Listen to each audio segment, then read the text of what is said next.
Здравей! Здравейте! Как си, мила? Екстра. Готова ли си да кажеш нещо на северозападен диалект? Готова съм. Давай! Уважаеми зрители, на северо-запад хората имат самостоятелен прочит на популярните приказки. Сега ще ви дам пример, като ви разкажа една известна приказка така, както се разказва там. Имало едно време една мома. Она всеки път одила с червената капа, къде лани баба и я подарила за Мининка Богородица. Затова цялата мала и викали червената капа. Една улазарен, макията на червената капа улезнала устаята й и чула, че капата си пее новата песен на Слави и Люси. Сакам нещо по-рабо, почеши ме по гръбо.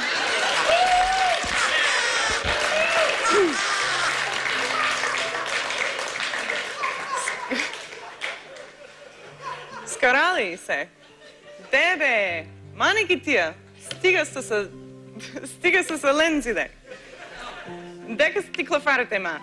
И я изпратила да занесе един сак с ядения на баба си. Оти она била болна. До кога момата драпала пеше из гората. Зад един ботор изскочил някакъв звер. Добре, жената, казала учудено червената капа. Она не знаела, че зверът е свиреп и ич не се изплашил от него. Повървели заедно и момата разказала на къде е ръгнала. Коварният звер предложил на червената капа да набере плодове за баба си. Докъде момата се завирала у един капиняк. Зверът й казал: я ще ида да стръса багера.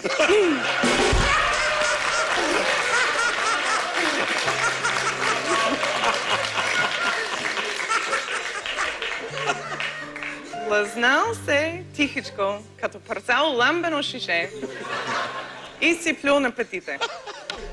Напреко, он бърже стигнал до на бабата дома. Огледал се кришом, като колорадски бръмбари чипс и като видел, че е чисто, затропал по вратата. Кво сте се раздумкали? Попитала дрътата.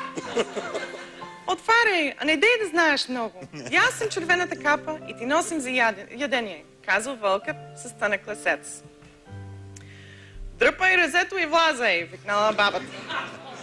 Оният звер дръпнал резето, фралил се връз папишкерата и я изел се гъзерате.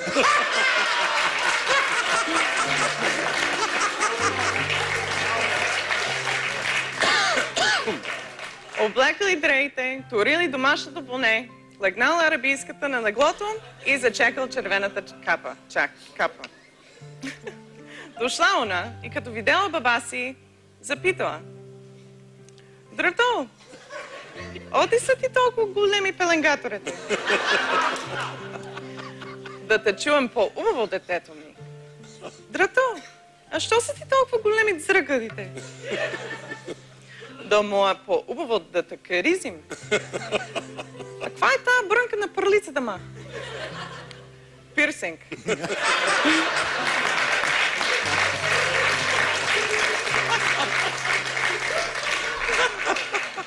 Ще ме питаш ли още нещо, че ми възврея яйцата от тебе? Драто, а що ти толкова голема джуката? Попитала пак момата.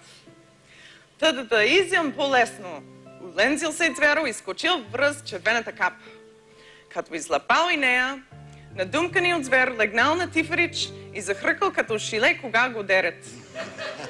Наблизо минавали двама авджии. Чули они хръканието и видели зверо. Тръгнали да стреят, ама забелезали, че от тумбака му нещо мръда. Един е казал: той влък е бременен, бе! Взели ножици и разпорили надутата гад. Оттам рибнали бабичката и червената капа. Дрътата донела една кана вино и всички пиле, дордо са не рисували от пиение. И те така.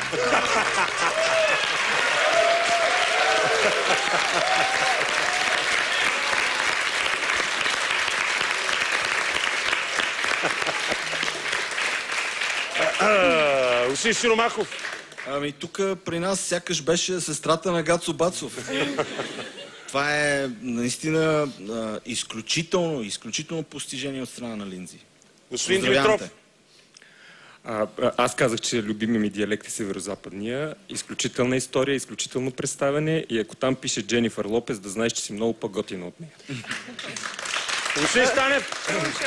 Една малко популярна версия на Червената шапка има следния финал. Бабо, бабо, защо ти е толкова голяма устата? Ами, защото трябва да видиш дял ти гол.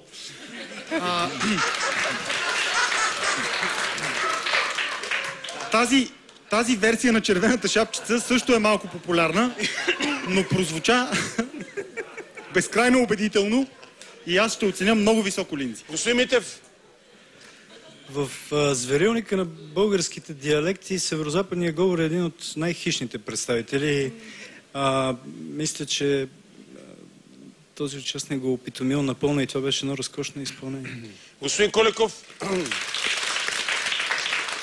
Аз мисля, че след изпълнението на Хаджи Димитър Ботев, това е втория връх на Линдзи тази вечер. Добре, вашите оценки. Господин Сиромахов. 6. Господин Димитров. 6. Господин Станев. 6. Господин Митев. 6. Господин Коликов. 6.